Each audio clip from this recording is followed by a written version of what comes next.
Hi, I'm Kathleen Pagnini, core specialist, and today the question is, what is the pelvic floor? You may have heard it, you may not have. The pelvic floor is a group of muscles. There's 3 layers of the pelvic floor.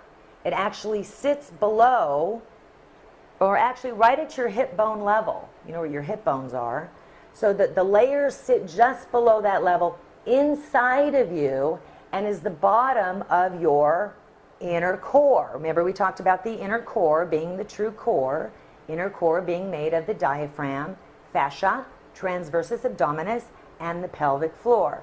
So the pelvic floor is this group of muscles and basically is the trigger of all movement, as it supports all of your internal organs.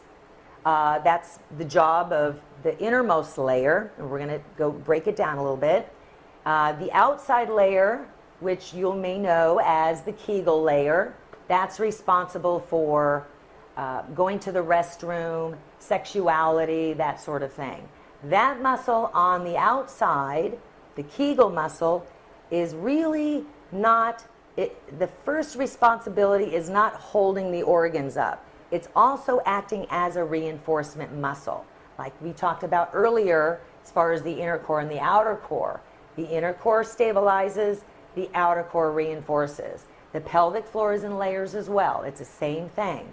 The inner pelvic floor muscle, it actually stabilizes and helps lift everything up and keeps everything up at a very nice moving, all the guts in all the internal organs. And then the outside layer, the Kegel layer, is more of the bow, the reinforcement muscle.